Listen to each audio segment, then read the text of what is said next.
You're listening to the Pace Radio Network here at paceradio.net. The views expressed by the individuals during this broadcast are their own opinions, and they may not be the same as those of their group or other organizations they may be involved with. All medical advice during our broadcast is not a medical opinion and should be checked with your medical physician.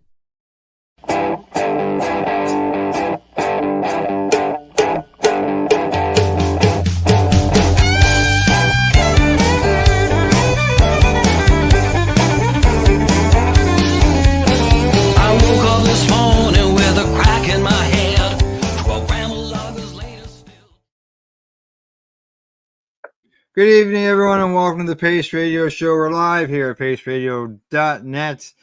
Good evening, Tamara. How you doing? What's in your hair? I put some red in it because, I get bored.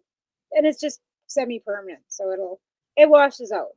Oh, so, okay, all right. It's not permanent color, it's just a demi-perm. I got bored, so I decided I was going to put it in my hair. And I put some pink in it before, and then I bought this red. Like, this is actually, the light doesn't give it, it's like Christmas red. Like, if this light's not great, but it's like red. So, yeah, it'll wash, like I said, but it's a demi. It washes out. By Christmas, it'll be gone. Like, it only lasts, not that long. So, yeah, it's just like I said, I was bored. I was bored. Like I mentioned, to be bored, right? I thought it was a ribbon. I didn't, yeah. No, it's actually my hair. Nope. Yeah, I see. Yeah, because I was just noticing the top, right? Yeah, no, I've got, It's just that I wore it up in a ponytail all day at work. So, yeah, it's just kind of tucked because I wore it up all day. And I got a headache, so I had to take it down. And yeah. So how you feeling otherwise? Has the arthritis settled down? Yeah, it comes and goes because, like I said, depends on the humidity. It seems to be, and like I said, today has been. When I woke up this morning, my shoulder was pretty stiff, but then I've also added the other hydroxychloroquine to the mix because I wasn't taking it. Yeah, because it's been so up and down. I can't be in a flare. Like, I just don't have time for it. So I did start taking that because I was trying just the icy pot and I was trying just, the caps and just trying everything but that, So I had to, anyway, I'm doing better this week than last. So I can move my arms. Like my hands aren't swollen. I mean, I'm by no means like 100% because my hips are, but we got snow and rain again today, right? So, and then it snowed like 3 feet, and then it melted. It was all like basically whatever snowed was gone by, I don't know, 1 o'clock. And now it's starting to freeze because it's going to go down to -5. So yeah, it's going to be fun. I'm not going anywhere. I'm going from here to there to sit underneath my heating bed. Yeah, I don't have to go back to work till 3 o'clock tomorrow afternoon, and I'm not. I'm tired. Wednesdays I'm always tired though. So I slept at least last night. Last week I hadn't slept. Remember? Not a wink. You're correct. Yeah. You've been up for 2 days or something when we did the broadcast. I had insomnia, and I was just like, but I slept. That hasn't happened again. I was up for those nights that I've been sleeping. So good. Weird. I don't know what the hell is up with that. But. That's right. Exactly. All right. Well, tonight we've got ourselves a longtime friend of the show. Somebody I got to meet back in 2015, and we've been friends since, and communicating, supporting each other. And we're going to learn more about him and his business tonight. He's a sponsor of this. That's right. Exactly. Network. So we appreciate that as well, because that's big for our network to have such a great sponsor. Exactly. It's right. And, he's shown a lot of support to the cannabis community and others, helped other people along the way with many things. But tonight, we're going to find out about the business and what the future and, history of the business and so on and so forth. But instead of me telling you about it, it's probably best for me to just introduce our guest. What do you think? What inspired him to start the business? What got the start? What got it going? Exactly. So at this time, I'd like to welcome someone, as we've talked about, worked hard, built this business, an indigenous cannabis business. We'd like to welcome Tim Barnhart to the Pace Radio Show. Good evening, Tim. Hey, how you doing? Good. And yourself? Oh, pretty good, Al. Pretty good. The Yep. how is it down along the river? How's the weather treating you down there? It's nice. It's really warm. It's snowing out right now, but it's not going to last. Lots of warm weather in store for us. I know it's been weird. This whole year has I been weird. know. We haven't really Yeah. had. It's been like, but now we usually have like a lot of snow and it's -20 at least, right? No, we got snow, but it's not Yeah. -20. How far back are you? Back north, right? How far back? Yeah. Me? You live in the north? I'm north. I'm north of 7. So like we're like like an hour and almost an hour and a half north of you. So But how much snow did you get but recently, we you get, guys yeah, back our climates are different because you're down by the water there? Yeah. and Yeah. there's weather streams between us. Right? It seems to be dumping on you guys and just bypassing us down here, Yeah. which Oh is yeah. okay, I guess. Yeah, Yeah. yeah, we had some good snow. We had probably, well, there were snowmobile Yeah. tracks. I could see them along the side of the road and in the Yeah. ditches and stuff, but it's all gone now. Like, Yeah. yeah, we've Yeah. had so much rain in the warmth. It's gone. Yeah, rain here too. Yeah. Yeah, yeah. And I'm in the So, Rocky Mountains, so it's odd for us, like I said, to have this weather. It's more like coastal weather. yeah, yeah. It's that time of year. And besides that, we live in Canada, right? We're up north. Yeah. Great White North. Great Yep. White North, exactly. It's gonna happen. So, as I mentioned in the intro, Tim, you've built yourself a cannabis business. So tonight we're going to learn, the history about the your business. I guess as well as the indigenous community as whole with cannabis on the different locations across the country, as well as what the future holds for Legacy 420. So give us a bit of a rundown, and then maybe get us we'll go from there. Yeah. So I opened Legacy 420. Actually, it was in 2014. Mm-hmm. And then tried to get a license for it under cannabis to no avail. So I opened a license under just Legacy 420. Not didn't make any reference to what I might be selling. I just put paraphernalia, so i.e. pipes and so on. And so that was always basically my dream, Al, was to be in the cannabis business. I'm sure it was you guys' dream too, right? So That's from an right. early age, yeah. So from a very early age, I had dreams of opening, a dispensary. Yeah. And lo and behold, the Liberal government was talking about it in 2013, and it got me thinking, right? So I thought, well, as Native people, we should be really thinking about this because this plant fits right in with the rest of our medicines. And so, yeah, I basically launched Legacy, and no fanfare. Sat there in the store probably for 6 or 8 months all alone. Nobody ever came to the door. Everybody's afraid to Oh, come to the really? door. Yeah, No, yeah. no. Oh, yeah. So, like, And would you not have had a sign out on Highway 2, which is no, no, I wasn't. No, because at that okay, time I had a partner, and I won't mention his name or anything, but okay, I did have a partner, and he had cold feet, so he didn't want to okay. make any admissions. He wanted to do it on the downslide, and Now, I wanted to be was it bold. were We, you in we, the we strip had a mall statement at to that make. time? Beg your Like, pardon? like when we met, you were in the strip mall there on Yes, Highway 2. So exactly. Yeah, that's where it was launched from, that's in where it was beside the launched. cigar store. Right, which I own too. Yeah, yeah. Okay. So I had both the stores, and the another friend of mine had the other store.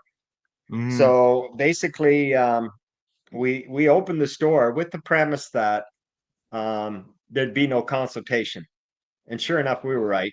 Right, so we're never consulted on anything, and so we took an educated guess, and it turned out to be exactly that. There was no consultation, nor would there be.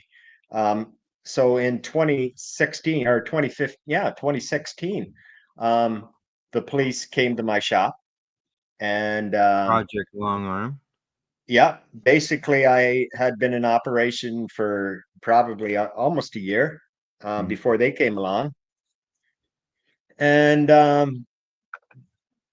wanted to shut me down. Basically said they were going to arrest everybody in the store and shut us down. And so I basically challenged them. I said, well, look, I've got a lot of evidence here that says we have every right in the world to not only be using this plant, but selling and trading this plant as well.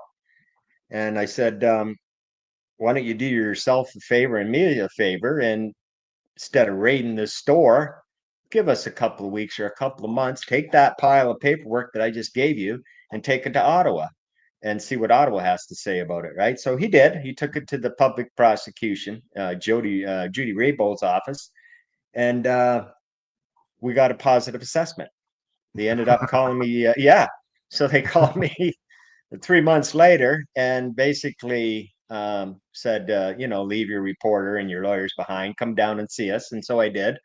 And when I got in the office, there was, not one or two police like there usually is. There was, 5 or 6. It looked like the whole department was there, and they were all huddled around a big conference room table. So I plopped my ass down, and basically the chief of police said, we don't know how to tell you this.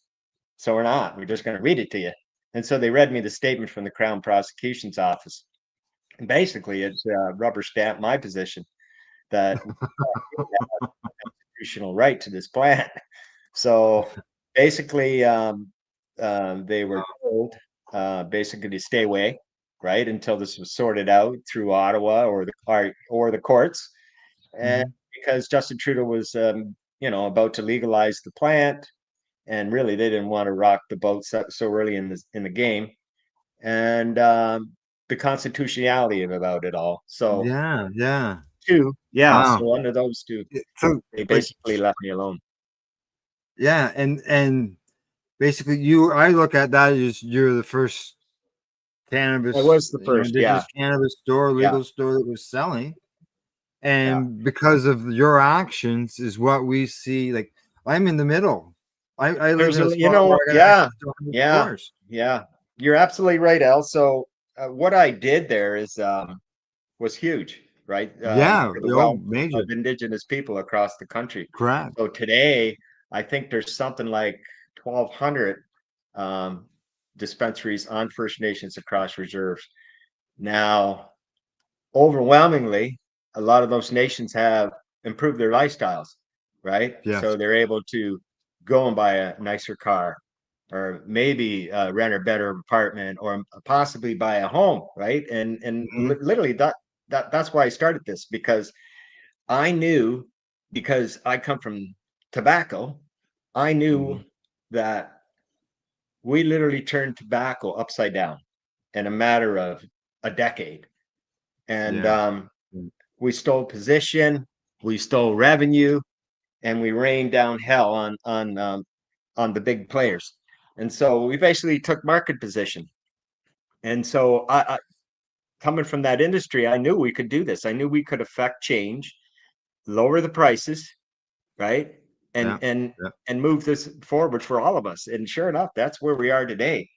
Now, Yeah. it's so systemic now that all the chiefs are basically on board. There's the odd one that's against it, but for the most part, this is a decade of cannabis use in First Nation. And there's been no Yeah. deaths. I remember you and I, we used to discuss this back and forth, right? This plant has never Yeah. killed anybody. But now the chief and the council see with their own eyes that Yeah. there's no death. And there's only growth for your nation out of this, Correct. right? So Employment and right. So yeah. when I opened up my store, band councils, basically their highest wage was, anywhere from $18 to $20. Well, that was the starting wage. So basically what I did was force the council and the bands to increase their wages. And not only they're running parity with the province now. Wow. That's how many employees I took from them, right? Wow. And treated them well. And there's what you have to do. You have to pay people well and treat them well to get Correct. the results that you need to be successful in life, right? Mhm. And that's all you got to do. And so the band councils weren't very good at that, but now they're treating their people a lot better, and this is good. Good, good, Yeah. good, good, good. So you have the store there in the strip mall. From what I was seeing, and the conversations I was having, an hour away in in my town of Camelford, an hour and 15 minutes. People looking for places to go. People were talking about, go to Legacy 420, go to Legacy 420. Things grew. Things grew rapidly. The word Rapidly. Yeah. just spread like Yeah. wildfire. Right. So we there's where um the seed, right, was planted in Mhm. my head for a production facility, right? So it was at that moment, 2016, that I realized that we had enough capital and enough customers to sustain a production facility, right? And I knew, right, that we had to be constitutional, that we had to protect ourselves legally, right? And Yeah. so that's what I began. I began to do that. And so that's when all right, I need to get a piece of land. I need to put up a building. I need this, I need that. So I started strategizing and hiring the necessary people to help me along with that. Correct. So that was Yeah. integral. Yeah, for sure. Yeah. Now, the building that you did build and you're in now, um, that has been built to basically uh, LP standards, LP licensed standards. producer Exactly. standards. Yeah, yeah, pretty much. So um, Like it's that's bigger why I than a built it out like micro. that. Yeah, What's so that? I absolutely built it that way because um, when I was talking to the council shortly after I had my talk with the police, the council called me in and basically read me the riot act. um, they knew that they couldn't do anything to shut me down, Correct. so we discussed the problem, the parameters, Mhm. what the future is going to look like.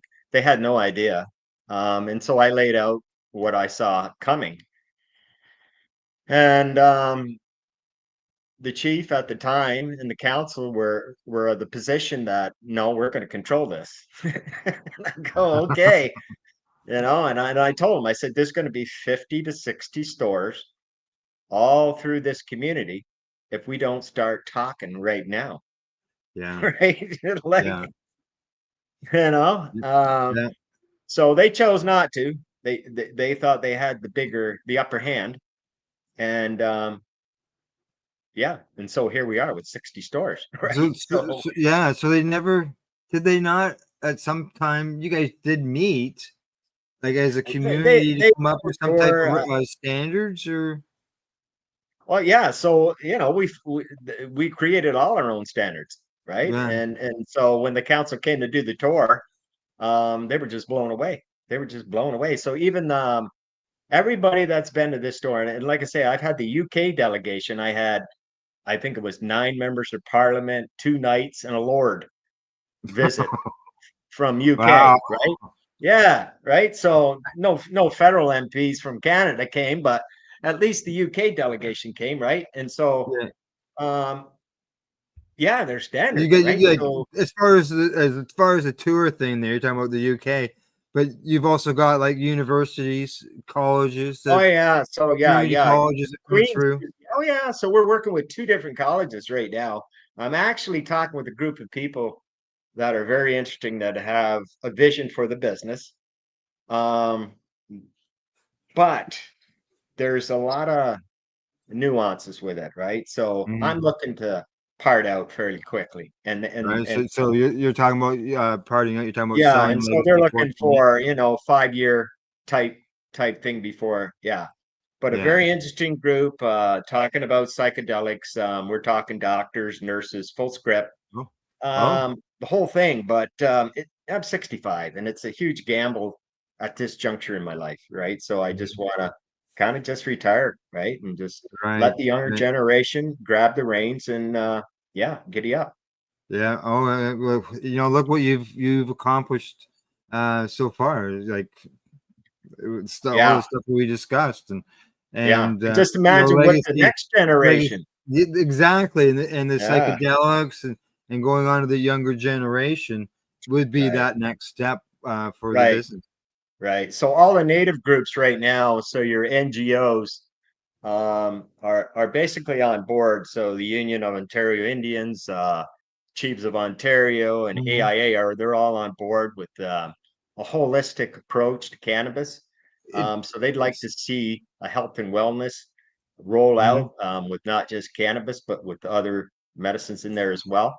And that's what this Nice. group of people that I'm talking with right now, they Brilliant. have their eye on that ball as well. So I think what you're going to see in the future here from the legislation I've been reading, it's already been done. So there's going to be a change in approach in how we deal with sickness. Okay. So there's a lot of money being thrown into it, Oh yeah. and I think it's the Always right is. approach. So the fear of the federal government and the provinces right now is that the far north, they have very few doctors, nurses, medical professions, and Mhm. hospitals in the north. And what they're trying to do is basically weaponize groups of people, such as myself and other groups, to bring holistic medicines and start basically treating them right on First Nations. So it's an interesting Yeah. Oh, yeah. time right now for Yeah. healthcare.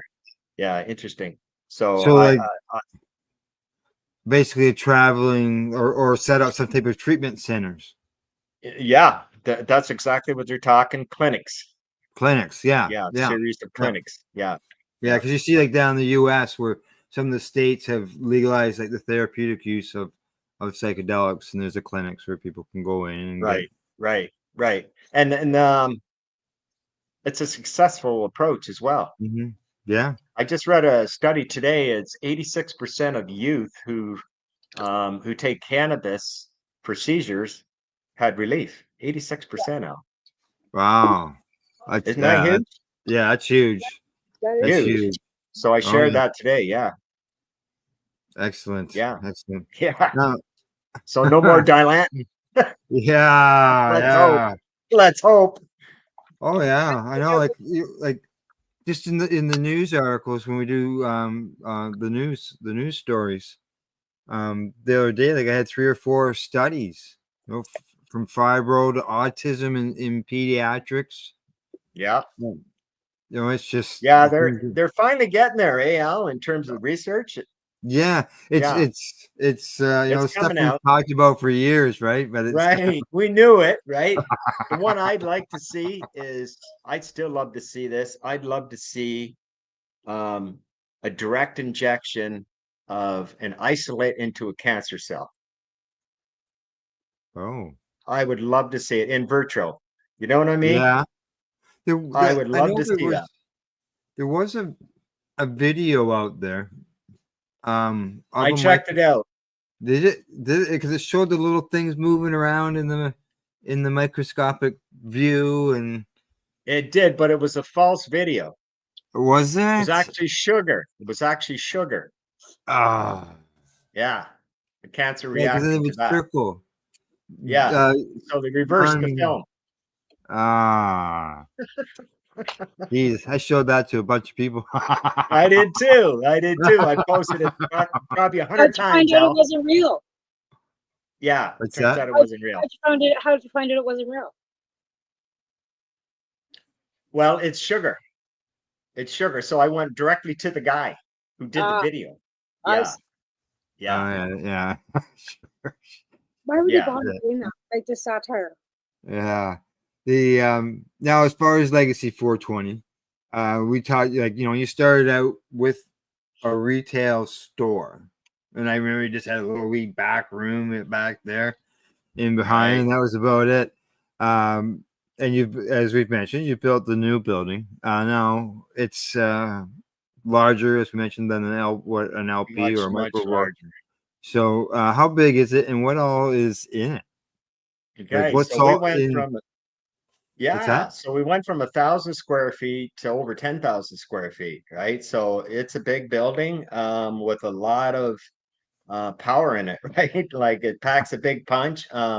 So you have production facility, testing facility. You actually got 3 production rooms, a wet lab, dry lab, and testing facility, as well as retail outlet, um, administration offices, um, and the retail, I don't know, we mentioned that is probably 3,500 square feet, close to Yeah, yeah, 4,000 and square feet. Yeah. it's high And it's, ceiling, 20 high feet ceiling. ceiling. Yeah. Yeah. Yeah. So it's Um, quite the building. There's 20 acres of land, and there's a greenhouse in the back. So it's a 4-season greenhouse, just like is Canopy and everybody else bought. I thought it was necessary. Meanwhile, it was foolish. The value of cannabis dropped so fast. Right? I was there. I was there when you brought in the greenhouse. Is it still in the same Yeah. spot? Yep. Still in the same spot, Al. Yeah. Oh, Looking for a new owner. looking for a new owner. Yes. Well, that's the thing. Someone Like you said, younger, stronger to put it up. you've got 20 acres of land there. You've got 20 acres. you've Yeah. got a greenhouse. You've got the building. Like it's there. Anybody who's looking for it's running. Oh yeah, and Set with up and that comes operating. all the equipment in the building, right? So you got all the Right. bells, the whistles to make oil. Just about everything you would think you would need is there. There's probably there's a complete, obviously, for interested people, there's a complete list of everything in the building Sure. and its value. But But just in bleakers alone, Al, there's probably, $100,000 in bleakers, and just in molds, just gummy yeah. molds, Oh, there's got to be another $100,000 just in gummy molds, emeralds. just Wow. in molds. Yeah. Yeah, so And then we have a SKU of 2,700 different products. So all the formulations come with it. yeah, All the staff come with it. So you're on day one, you're in production. you're in In day one. production. You're Yeah. It's producing. going. Boom. It's Get it in. operating. Yeah. Exactly. Yeah. Yeah. it's it's like every time I go in there, it's because it is so tall, right? It's just sort of Yeah. oh. Yeah. Now the lab, quite often you'll hear about someone's test results or something. Like I had an experience. I had a CBD strain that I was growing according to the package. I had it tested by a handheld device, and it come back and said that it was 24% THC. Everybody loved it. So when I talked to the company, the breeder company, and said, well, hey, it's 24% THC. It's not the 5% THC, 7% CBD as it was advertised. And the first thing they said to me, what kind of testing was used in it, and they told me to get it done by chromatography or gastroscopy, or however you pronounce it. We got And both.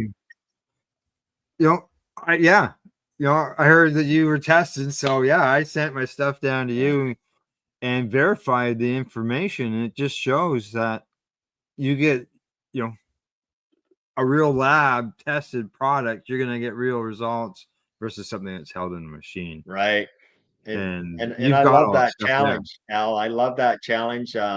When people they already had their product tested somewhere else. That Hmm. that's that's that's the best one for me is validating. When I get validated, and that doesn't happen very often, I can tell you that. So Yeah. there's a lot of cheating going on out there. There's a lot of lying going on out there. A lot of rubber stamping going on out there, right? And Yeah. so Oh, yeah. Well, so much so that yeah, the provincial government does random testing now to look for that because yeah, there's so much of it is going on. yeah, yeah. It's just pathetic. It's even worse in the States. But yeah, Yeah. it's not good, Al. And that's the thing about having this machine in your as a business investment.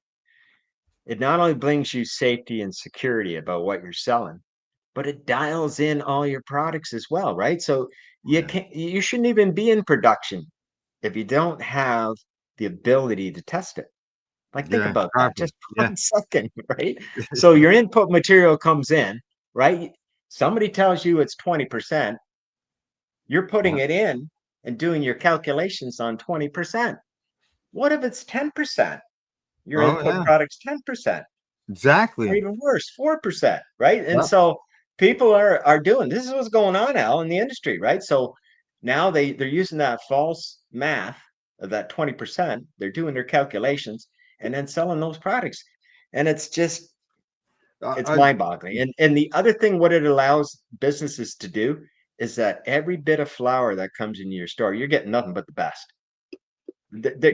You're proving it as it's coming in the door, right? yeah. It's I need 1 hour. That's what I need. Yeah, I need 1 hour. And you Mm, know what? A lot of these guys, how I used to do things, we no longer do it like this, but we did a lot of business with British Columbia in the early days. yeah. And I can tell you, Al, I sent back more loads than I ever bought. That's how bad the Wow. shit is out there. Yeah, or that's how Oh, bad the Mold, shit is that they send out mold, here. mold. And so Because the they other, throw it yeah, outside and it's humid and then they leave it laying on the ground and then they hang yeah. it's And mold. the oh, and the biggest thing is It's outdoor we're too. not getting their best flour. No, We all know that. We're not no, getting yeah, their best flour. no, Their yeah, Alberta, best flour goes to the States, no goes to Alberta. Oregon and California and yeah, Washington. Alberta, That's no yeah. where goes the to best Alberta. flour goes. Alberta takes it because when I lived in Alberta, I could get better weed in Alberta than I can get in BC. I moved Yeah, out here that's true. to get better Yeah, weed, yeah. and I was living in Alberta. It was like then I come move back out to British Columbia. It's like, what the hell is this shit? Like it was all outdoor greenhouse seedy and like, but all the good stuff was in Lethbridge. Yep. Yeah, I agree with you Yeah. there. I agree with you there. There's some good weed. And there's really good weed in Ontario. I'm really impressed, Oh, Al. Like we've really pulled our bootstrings up here in Ontario. I gotta tell you, I'm super, super impressed with the flower yeah. in, Good, in good, good, good, Ontario. good, good. Yeah.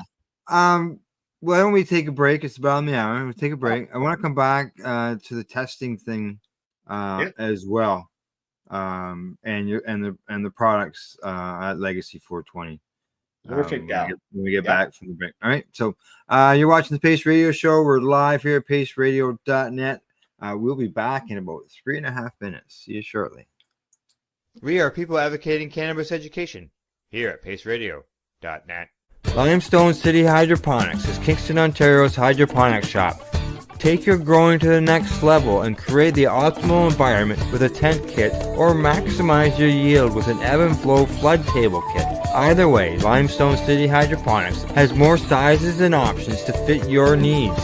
Are you looking for the power of the sun that adapts to your budget? Then look no further as they have professional grow lighting. They have indoor grow systems that are easy and cost effective with many options to fit your living space and lifestyle.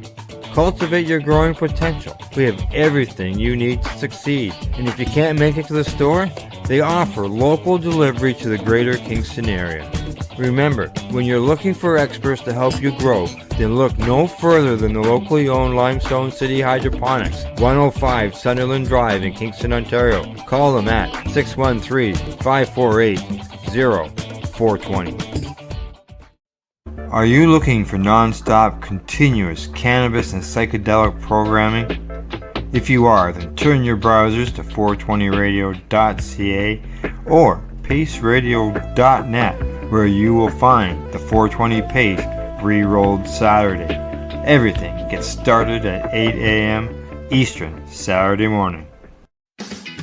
Enjoy the buzz of legalization with Campbellford Lifestyle Shop. From lights to plant nutrients, books, consumption accessories, and more, we've got all your basics to grow or consume cannabis. Visit our info center or take a look at our piercing services and body jewelry, now available in-store through Campbellford Lifestyle Shop, 17 Bridge Street West, Campbellford.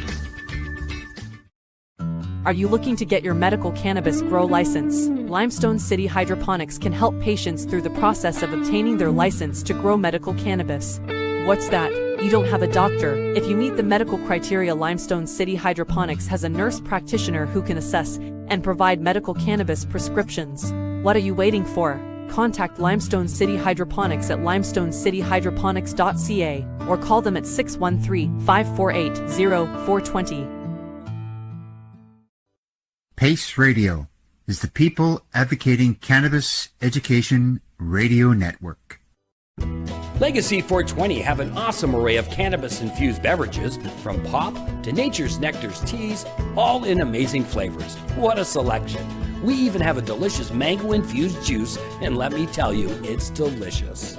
Everything is infused in-house, so we buy our syrup from, the same place where everybody else buys their syrup for their pop, and the infusion is done in the lab. It's all canned here, labeled here, produced 100% on Tyndonega.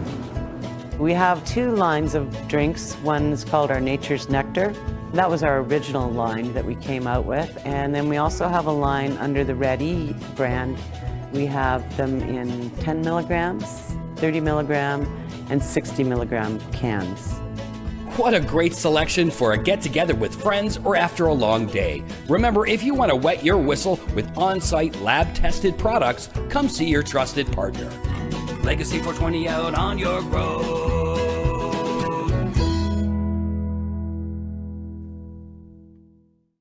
You're listening to the Pace Radio Network here at paceradio.net. Hey, we're back. We're watching the Pace Radio Show, and yes, we are live. And we are with our guest, Tim Barnhart of Legacy 420, and we just saw the commercial as we came back. Okay.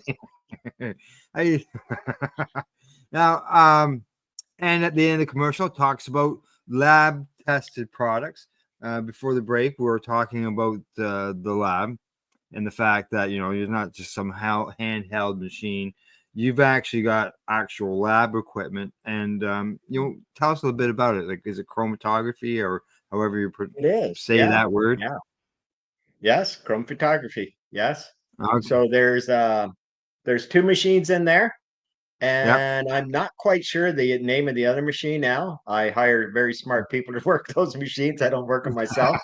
But they're exactly the same machines that Health Canada uses and everybody else that's in this business, in a meaningful way anyways. And as I said earlier, there's a whole cornucopia of reasons for using them, and health and safety is the very first, and basically that's why we're using them, right? So health, safety, security, and like I say, a machine like this, exactly. Water, you can test anything, right? And there's the other thing, right? The accuracy of the product is so important. I know I've talked to you in the past. If there's any foreign materials in it, like other drugs and stuff as well, right? I didn't catch all that. You're a little quiet there too. I was just asking if that machine actually tests for other drugs and other foreign materials and other substances too, just in case there's lacing or something done. She's wondering if whether it would detect if there's somebody, let's say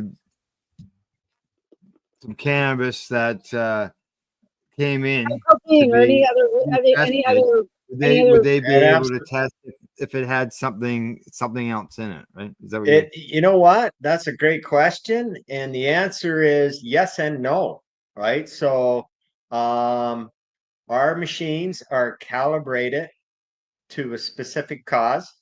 In the event of an emergency like that, we would have to purchase standards, and you have to purchase the standards from the federal government or scientific lab.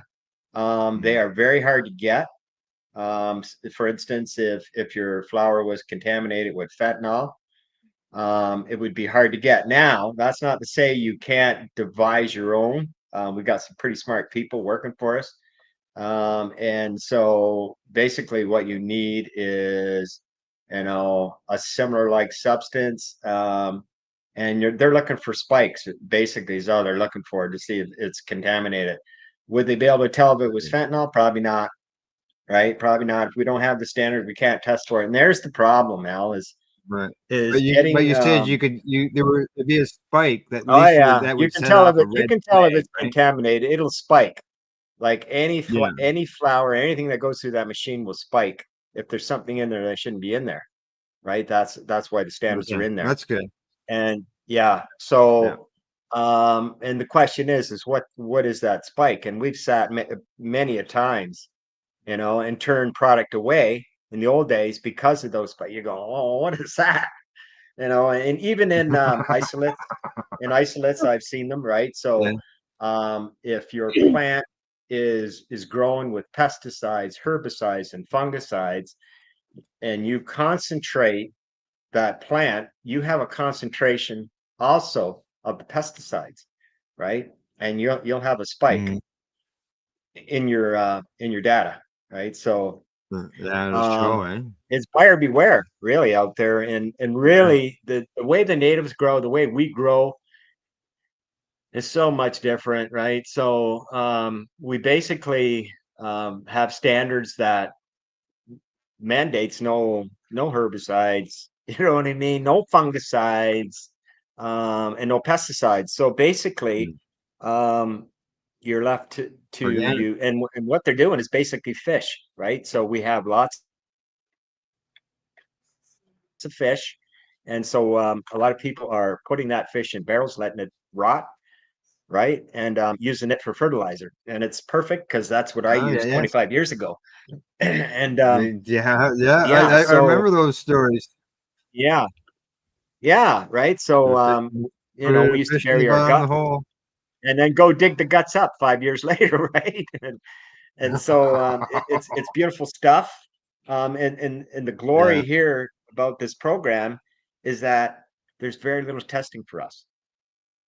You know what I mean? Mm. So if you're following Yeah, the yeah. protocol, you're following the program, you're my neighbor. I can go and check your garden whenever I want, and I can because they're my friends. I know what they're using.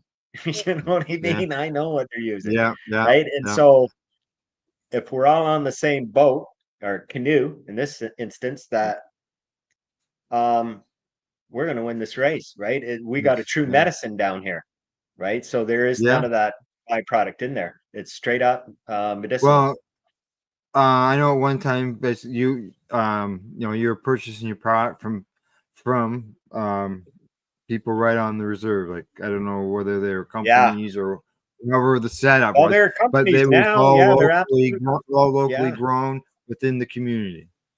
Actually, Al, I could tell you a funny story. So the chief of police that tried to shut me down in 2015, 2016 ended up being one of my biggest growers.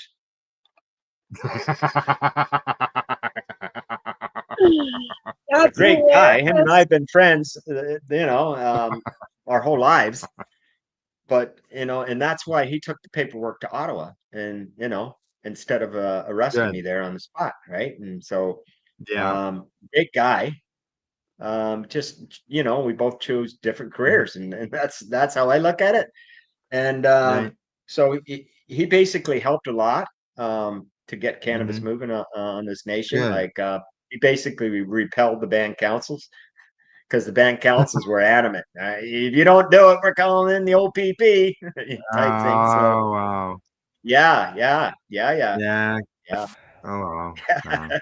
yeah. So he put himself out Um, out on the screen. It's yeah. such a Now benefit. as far I wish they said it that way. Sorry. yeah, you're hard to Such a benefit yeah, for all you're the hard to it's such a Oh, benefit for our nations to have it. Like with the medicine, the Benesso, it's just such, and the employment and the opportunities to do and grow and learn. It's just such a great opportunity. I wish it's a more huge, councils would be on huge. board, right? Like, I totally agree with you. yeah, Yeah, and so the youth, even the youth. Um, so I've had the schools, actually teachers from the school, come to me and wanting me to start teaching these kids about the plant. yeah, And the schools, they literally almost rolled over. No, we can't do that. You can't be teaching the kids about this. But the teachers, yeah, like so the teachers are for it, but the band council is not. It's a like terrible if thing, you right? And so if the children are being taught, it's medicine. yeah, It's it's right you know there. what, It's Al, is right there like on the screen. it's awareness. Organic medicinal medical cannabis. They're not The going to. more knowledge you empower your child with, the less Yeah. likely they are to get into trouble. That's right. And there's no Yes. ODing with cannabis, right? There's just no ODing with it. They could sit Right. down, you can eat a bunch of cookies, and yeah, they might not feel very good for a while, and they might, whatever, but they're not going to die. They're not going to die from No. eating those cookies. That's it. Yeah. That's Yeah. the end of it. I just running. This is the top of the your main page of your website there. So that's the little video that's running. Right there. on. You see the store. See your bike. Oh, the bike's for sale too. It goes with the store. Yeah, does it? Don't tell my husband that. I'm too old for that now. My husband's Crees, Yeah. not No. Mohawk. Don't tell him that the bike goes with the store. You can see in the one picture there, right now, I think it's right after the store here, the jars of the oil, of the cannabis oil. Right. There you go, right there. Because you got your lab, you got consistency in your product. The oil that you're producing there, and all your products, like from my understanding, you produce your products with full spectrum. Usually oil. So full spectrum is used only.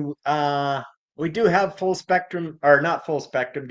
Yes, everything's full spectrum. What am I saying now? Yeah. Yeah. Well, Yeah, everybody so looks at things differently. Different terms mean different things to different people, right? Yeah. Yeah. Whole plant. We had that whole plant. Yeah, we had that. Remember, did you sit in on that? I even forget. It was the guy from Texas who was starting. Yeah. Treatment centers, Right, and right, oil. right. Correct. Yeah, I was in on those. Yeah. Have you heard from him? Have you heard Just anything from him? posts on Facebook. Just posts on Facebook. I'm just wondering I how haven't had a that's all conversation. going. I'm wondering how it's all going down there. I couldn't tell you. Yeah. All right. Yeah. But like, because you have the lab, you got, like I mentioned, the consistency in the products, which helps for dosing and things like that. The oil is made as whole plants. It's not like your products aren't made with distillate by having the whole plant in there. It's still all medicinal. Everything that the people are consuming. And then we're going somewhere with this. I lost it. Sorry. There's no. Let's put it this way. There's no one trick. Go ahead. Yeah, it was about the testing, and it has to do with the fact of people getting consistent products, and where you've had people who have come into the store and said, Tim, I get something from someplace else, and the package says like 500 milligrams, and I don't feel anything out of it. Or it says it's 25 milligrams for this chocolate, but I don't feel any benefit. But when I have something from you, Tim, it shows a lower number, and boy, it just knocks me on my ass. Yeah. Now is that? And there's. I look at that as have you gone along and say, okay, why is that happening, and investigated that? Yeah, it's a twofold question. It's a twofold answer. I mean, really. First of all, as we all know here, there's way more compounds and way more cannabinoids in oil than there is in distillate, right? So distillate and isolate are a one-trick pony, and so you're getting that euphoric effect from all the other cannabinoids, right? And as far as what was the other question? Oh, it had to do with like customers that are come into the store and say, I get something from some place, wherever, and it's a straight up okay. Yeah, really also that is, yep, it's a straight up. Basically what they're doing either they don't know, as I described earlier, where they're don't have the testing equipment and they're buying their product, and the guys walking in and say, yeah, it's this percentage. I can see that in some of the cases for the smaller producers, but the bigger producers, Al, it's a straight up ripoff. Straight up. Yeah. Straight up. I've had plenty of these guys sitting in my building. I've tested hundreds of their products. As a matter of fact, I've got so much product at the store now that needs to be tested. It's hardly worth my time anymore, really, because it's all failed. Every product fails. We had one product pass that said what it actually said on the package, and it's frustrating, really, to look around and you see all of these products in the indigenous stores. And here's the problem. That is the problem. You don't meet the basis for a sovereign entity if you're buying your products from outside of the reserve. And you think I could get that through anybody's head? There's where you lose your argument in a court of law. Your product has to be derived from the reserve, right? Yeah, Or there has yeah. to be an agreement with another nation that they're going to take care of that, and it's coming from nation to nation. That's how you're supposed to run a sovereign shop. That's how tobacco was originally run, right? It was done in the same fashion, and it's only until we started selling other tobaccos that didn't belong to our groups that we got into trouble, right? So, Right. Yeah. there's going to be Yeah. So lots of like this, pain. There's going to be lots of pain. You know, it's so really that would that would be like, for me, that I understand the pain, but for that would be my cue to bring everybody in. Make sure that everybody understands the standards. Make sure that you do it nation or within, so that you can wrap yourselves around that protection. But that takes everybody being on board, right? Mm-hmm. yeah, you get yeah, it paid? does. Yeah, it Yeah. definitely. That can be a hard thing to do because I know Well, that I it's believe it. either shut everybody down or be an opportunity for everybody to unite, come together, and make it work. Like I said, there's two sides to that coin, right? Either you're going to not meet standard and it's going to fall apart, and the courts are going to shut everything down, and everybody's going to get raided, or you come together with the protection of everybody, stay to standard, only grow, only produce on that nation to nation only. Do not, mix and mingle with anybody that's, different, and just stay within the nations, right? But then that also would close down anybody going onto the reserve to buy and then leave, right? Would have to stay within the nation too, like all purchase and everything. You're talking about retail stores not selling to people off the So I've reserves? been wondering about that, because if all the retail stores all grew together, right? So you did right from seed to plate kind of thing, all was within one nation, like what Tim would like to do this. So it's all on sovereign land. If you have agreements with other nations, and that would be within that. But I'm wondering how that would be for sales.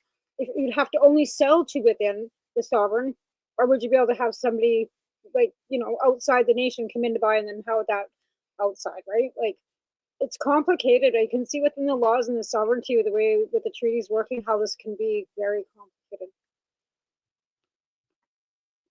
Yeah, it's pretty tough to navigate right now. But they should be adopting a protocol ASAP. I mean, ASAP, for the protection of their people. Yeah, I agree. Whether or not there's a shop open or not. This is they're about, not- protecting youth, right? So even if a youth is caught on a reserve with 14 or 20 grams, that kid's going to get into trouble, and that shouldn't be. It just shouldn't be, right? This was I don't know. You know what? That's one thing I don't agree with that we did with legalization, because what we did is we were trying to protect the kids. Now the kids don't have access to weed; they have access to meth.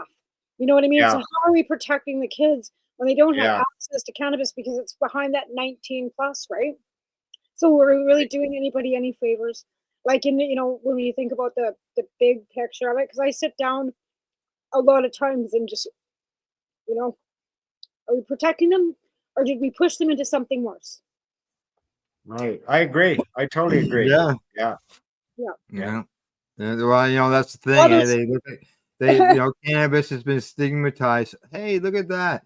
Cannabis has been stigmatized as a gateway to other drugs instead of a gateway out. Right. Well, I'm trying to change being the truth, right?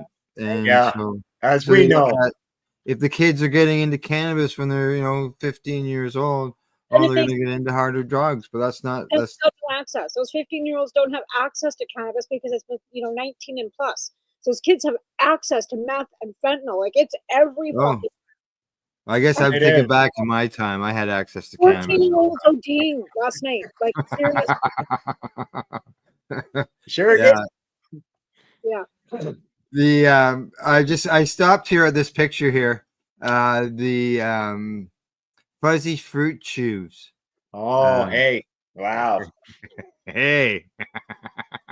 Yeah. I meant to bring mine with me to have them here. When I was in the store there the other day, I grabbed a couple packs. They were on sale. Yeah. So we got a 2-for-1 sale for 12 days of Christmas. There you go. Yeah. Yeah. So buy one, get one free. And they're going quick. I think I'm not even sure how many packs they had, but I think it was something like 10,000 gummies, something like that. So, Wow. and we're going to start running it every holiday too now. Oh yeah. So to draw more people in. Yeah. So, look for it in April and July and popping up at all the holidays. Yeah. Yeah. I had a couple of them. I just had them sort of spread out. Like didn't eat them both at the same time, but I still spread them out a little bit. Yeah. And I was talking to somebody, and I could feel like I was getting stoned, and I'm thinking like, gee, it's been like an hour and a half since I've smoked a joint. Like I'm not feeling this way because I was smoking a joint, and I wasn't even thinking about the gummies until like a couple hours later. I thought, fuck yeah, I ate those gummies. I can't believe it. I only had 2 of them. Yeah, they're really good. They seem to be a pretty good commercial on the commercial end too. So we sell lots of them in the city. Yeah, So good. yeah. You They move mentioned pretty that. quick. Now, are you? I know at one time when I've talked to you in the past, you were doing nation to nation stores. Yeah, so we Selling do. We do product. quite a bit of so we do quite a bit of wholesale. Mhm. So it's probably creeping up to 40% of sales anyways now. Wow. Yeah, so I'd like it to be obviously higher. But it takes time. So Yeah. we only started it in I think it was 2019, just prior to the pandemic. So it's now almost 40% of the sales. So it's coming along pretty good. We do a lot of sales in the cities Yeah. to ventures that are indigenous ventures that are set up in the cities, Good. and it's the only product that I know is tested right in their store. So yeah, That's so there's good. and there's the other problem too. Like there's a lot of sovereign shops now in the major cities, and Correct. they're going to run into the same sledgehammer, right? Yeah, I So was. I support my sovereign brothers and sisters, Mhm. but you have to be completely sovereign, right? So that means a sovereign product as well as the sovereign thinking, and Yeah. a This is lot of them people Turtle Island don't. and it shouldn't matter. It should be sovereign land for First Nations. It doesn't matter where it is. That's my opinion. This is Yeah, Turtle I agree. I agree, and I don't it's held in trust right now. I So know, I know and it. for us, our traditional lands go straight up to Algonquin Park, over to Peterborough. Yeah, so it's a large swath. I don't like I said, I don't care where it is. It could be the Yeah, corner of BC, it could be the end of Halifax. This is Turtle Island. right, I don't care. right. First Nations should be able to set up shop wherever the hell they want. Yeah, Well, I and agree. some are Totally right, agree. as you mentioned in the Yeah, some early. are, Good. some Yeah. are. Yeah, Good. yeah, Yeah, I was at a store in downtown Toronto, at getting something to eat at like a sub shop type thing, and across the road there was an indigenous store. Excellent. right on. Yeah, Yeah, it's I nice to went. see. The more the Yep. merrier. Like then they should be, Yeah, like I said, I don't care where it is. It could be in the middle of the highway 1. We're on the side of the road. It's their land. I don't care. They should have did some consultation with us.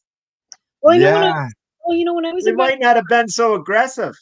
Well, here's the thing. I know when I was at the round tables in Vancouver, there was a chief from the Mohawk, but she was from Manitoba. That was but it wasn't a consultation. It was a round table, right? Different. There was I'm not saying there's a whole difference. It's not consultation, but she was there to get information, and she was a Mohawk chief from Manitoba. I didn't catch her name because I was sitting at a table with a lady from Statistics Canada and another lady, and then somebody from the Veterinarians Association was there. And like I said, this was when they were policy building, and we'd all gone over to Vancouver, right? To do these. John Conroy was there too. So was Tusaw. Sarah Campbell. There was a bunch of us. But again, like I said, that's not consultation. That's not the same. But there was some Indigenous at these roundtables. So right, and that is not consultation. No, I know. That's not even. No, it's not even close. They should have come out to each nation and sat down at the table. That's consultation. Sit down with each chief of council and the people. Across the table, and then put your intent out, right? And lay out your intent. There you go. And then what's ask your intent? Yeah. Look us in the eye. Yes. What's your intent? And then what are you going to do to help us? And what can we do to make this work? Right? Because it's a two-way street. It's not just we're not just going to come and tell you what you can do. It's a two-way street, right? They should really learn that. Right. Which was, the LPs, that's exactly how they thought they were going to do this. So in 2016, 2017, late all the way up to 2018, I basically flew all across Canada, back forward, basically going and challenging the LP system at these conferences.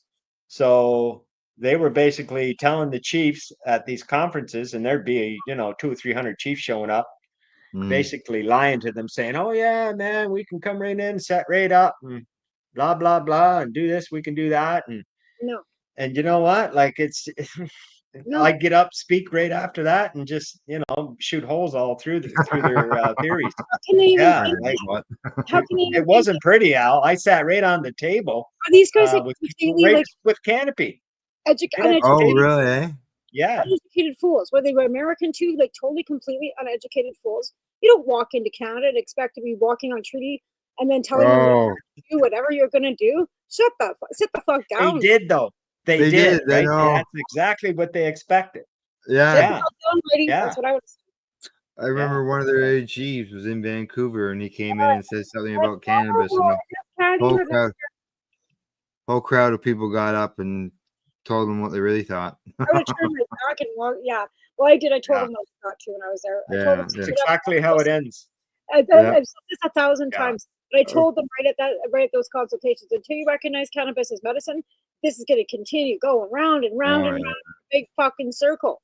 They just because they weren't looking at medical to begin with either. This is for the recreational market, right? But they were totally cutting. So if you're doing recreational, why do we got vets here? Why do we have doctors? What the fuck? So when you do your serve, your CannaServe or whatever that you have to do, even in Ontario, there's no medical cannabis, but they sure draw that line when it comes to recreation and medical when you have to sell it. Right. And I'm glad you brought that up, because that's a really important issue that we should be discussing, right? There's, as we both know, there is two areas, right? There's medical and then there's recreational, right? So medical isn't going anywhere, right? So it's been approved by basically every high court in the land time and time again. So jurisprudence exists, and that ain't going anywhere. So basically what the federal government tried to do when they legalized was do an end run around medical cannabis, right? So in lieu of the profits they would derive from recreational. So it was a bait and switch, really. They used our positions, right, and our court wins and court battles as an excuse to bring in a recreational model, which was total bullshit. It was a hoodwink, and we were all basically duped by that. And getting back to Indians and cannabis, so really our rights are in the medical field. They are Yeah. not in the recreational field. And there's where everybody keeps to be going offside, is because we are medicinal people. We look at everything and every plant as a medicine. Every tree, every branch, every root, right? Every seed is Mhm. is medicine to us. And so the recreational is a one-trick pony, and it's man-made, basically, right? So if you're using an isolate, it is 100% man-made. There's 9 steps to make that, right? It's a long, drawn-out process. I don't. Yeah. And even isolate, right? So it requires the expense of a big machine that's very costly. And they basically come out with that for no other reason is to cleanse out all the medicine, the cannabinoids and the Yep. profiles of the medicine, right? So So you would it was another whitewash. no euphoric, nothing. Right. Because they, Oh. they got CBDs got shoved down their throat about how there was no high to it, right? They didn't talk about medicine when it came down to it at all, about the properties with CBC, CBD, CBH, and all that. Like, the whole fecal, right? You need that full spectrum oil. You do. You And that do. was definitely ripped apart. But then you had, like I said, we had a younger generation that was thinking of getting rich off of it. So if we take that, it's like taking a carrot, and ripping that carrot apart and trying to sell the middle and trying to, keep that middle of that carrot and telling you that's exactly what it is. And you've taken all the medicine off of it. You have to eat the whole carrot to get the properties of that and the vitamins from that full carrot. You can't just eat the middle. You can take 2 wheels off the back of a bus, but there's no guarantee it's going to go down the road the same way. And the other part, there's one more part to this. We don't have any jurisdiction over recreational cannabis. No. Right. Yeah. Because part of the We have jurisdiction over medical cannabis. We can't assume jurisdiction over something that doesn't belong. It's provincial. They gave it over to the provinces. Yep. Right. Making a path for us. Yep. We're federal. We were born through the federal government. The Indian Act comes through the federal government, right? So that's who we're governed by. Well, recreational is actually provincial, but the medical cannabis is federal. So the federal medical program would be under the same jurisdiction as a federal level with sovereign. Right? Yes. Or recreation provincial, right? So it's under, like, each province has its own cannabis act, separate from the Cannabis Act federally, right? BC wrote their own, Alberta wrote their own. Ontario has theirs. Yeah. So it's not the same because treaties are within the whole sovereign and the federal government. It's different. Yeah, it's different. But medical runs under the federal law. So medical would run under the same jurisdiction as the crown, right? If you want to, But could they turn around? Could they turn around and say, well, medical or health is a provincial issue? No, they haven't gone there yet. So if the feds ever said to the provinces, hey, we're gonna put this on your back, they haven't given First Nations their rights to their own health either, though, right? So, like, they're still fighting about child welfare. So First Nations don't actually have their own, like, First Nations medical association type of thing where they have. So basically, that's different levels of the system, of how the system would work on their own nation. They don't have that. So they would still have to go under. So the federal medical program for cannabis, though, is still federal. It doesn't fall under health, right? No, it doesn't. Right. Yeah. Just technicalities within legislation and technicalities within the law, right? Because the rules, like, legislations are law. Like, we don't have anything, we don't have the same as the states, right? It's not a law. Like, that legislation can be changed and challenged at any time. Why we can go to the Supreme Court of Canada with all of this garbage like it and challenge it, right? So any of those legislations can be changed if you have a lot of money and a good lawyer. I agree. Well, or you just do what Tim did, challenge the law, and look what happened. Or do what you want. Yeah. And then Indigenous cannabis stores is spread wide. Well, you know what? It's understanding your treaties, right? It's so, like it's basically your constitution, right? Your treaty is your constitution, right? It's based. That's how I look at it, right? That's how we're governed. Which is separate from the charter. Yeah. It's time for us to take a break. We got a little longer than normal. That's normal. That's what just, yeah, it makes All sense. right. We'll take that break. We're going to be about 3 or 4 minutes. You're watching the Pace Radio Show. We're live here with our guest, Tim Barnhart of Legacy420.com. See you shortly. You're listening to the Pace Radio Network here at paceradio.net. Limestone City Hydroponics is Kingston, Ontario's hydroponics shop. Take your growing to the next level and create the optimal environment with a tent kit, or maximize your yield with an ebb and flow flood table kit. Either way, Limestone City Hydroponics has more sizes and options to fit your needs. Are you looking for the power of the sun that adapts to your budget? Then look no further, as they have professional grow lighting. They have indoor grow systems that are easy and cost effective, with many options to fit your living space and lifestyle. Cultivate your growing potential. We have everything you need to succeed. And if you can't make it to the store, they offer local delivery to the greater Kingston area.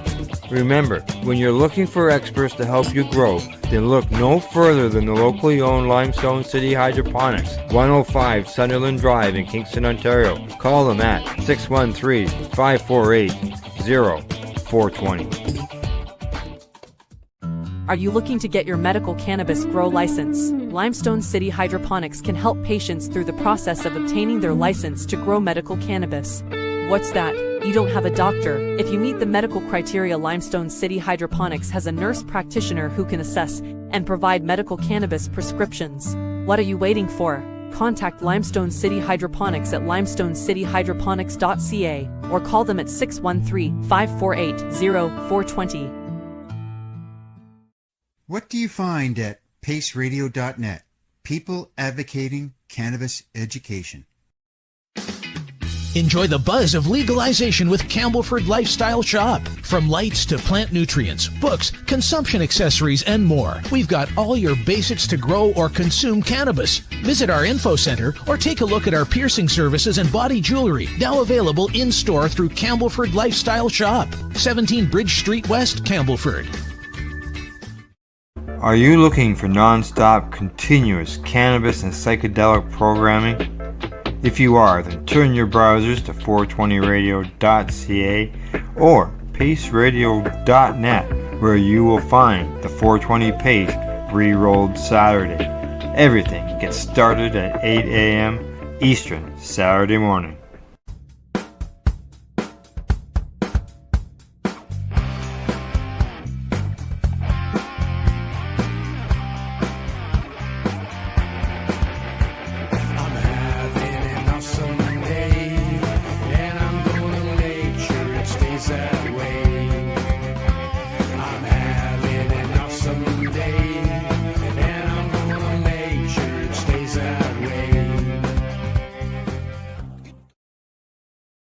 Cannabis edibles are an effective way to manage pain and other ailments, especially when you deal with your trusted partner, Legacy 420, in Tyendinaga Mohawk territory. You see, we lab test every product on site to ensure proper dosage every time, which is critical when consuming cannabis edibles. All Legacy 420 edibles are made by our classically trained baker and chocolatier, and we also have super tasty vegan options. Our baker has been in the industry for 25 years. She's also a chocolatier. Everything from savory to sweet, your chocolate bars, brownies, butter tarts, you name it, we make it. Talk to our knowledgeable Cannatex about our incredible variety available. Give your trusted partners a call. Legacy 420 out on your road.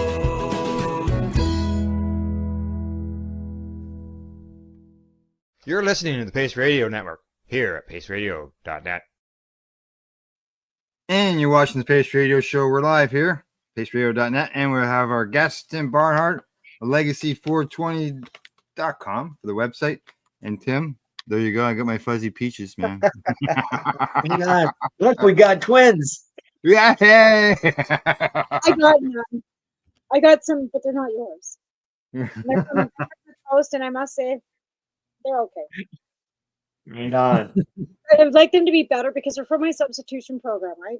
So when people, beggars can't be choosers because I'm doing this all by donation.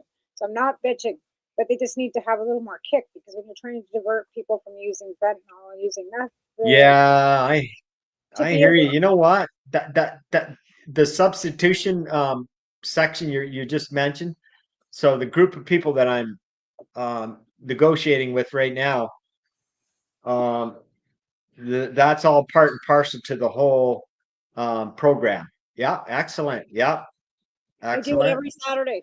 I go in every Yeah, Saturday. We're working into week 12. So yeah, and for sure. and that gives them so or us um protection now, right? So how it was done in British Columbia is exactly how it's going to be done here in Ontario. Mhm. And building out, but it'll have more than just cannabis. It'll be other medicines there too. So a cornucopia, if you will, Mm. I'd really like to try to introduce more of things into it too, but I'm not working with the Tanaha. Actually, I am, but I'm not. Like I've got a sponsorship kind of sort of with the store out there, but it's a matter of I haven't been able to get out there because of the damn snow again. I should have been out there again right, this week. I've already been out there twice, but yeah, anyway.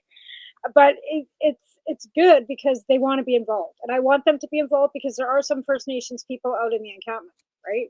So I want them to be involved.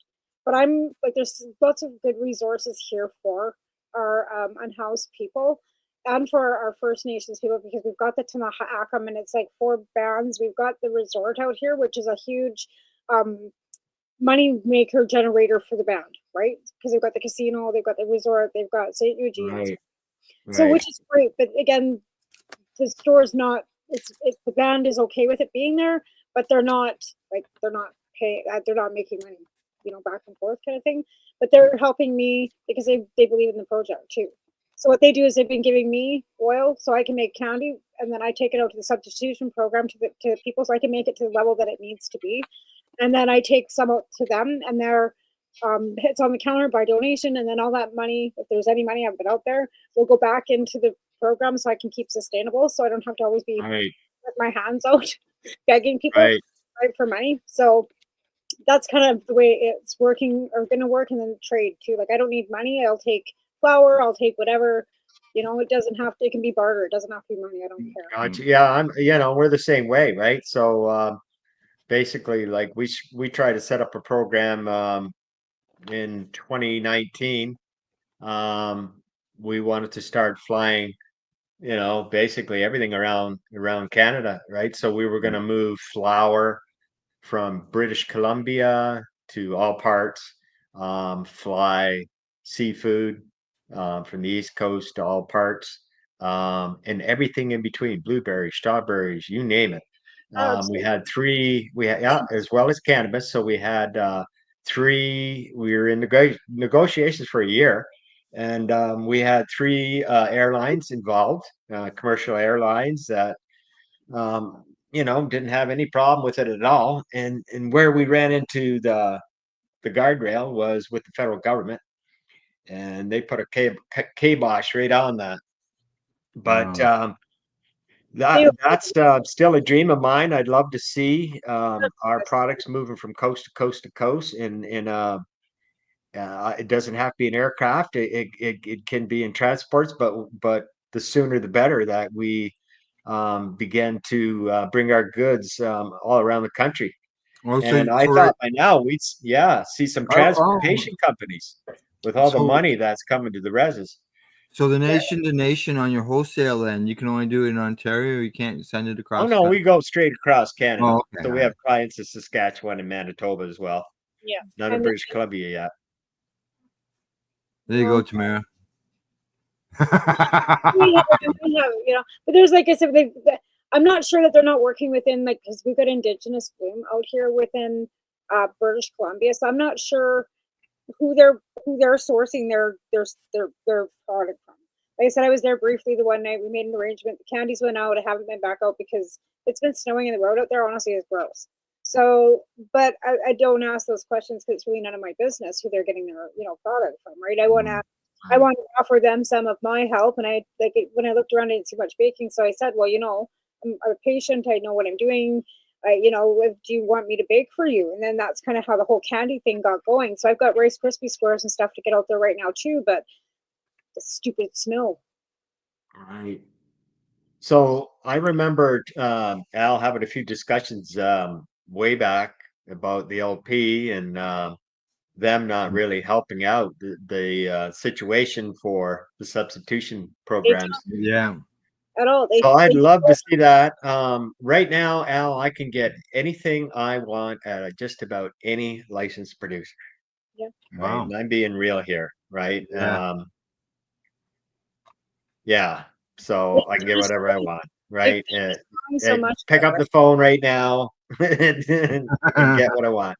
Yeah, seriously. And so, yeah, it's broken, right? So the program is broken already. Yeah. And there's some patching and repairs that need to be done to it. But when they're repairing those patches, I like to see a lot of that flour start going to the substitution projects.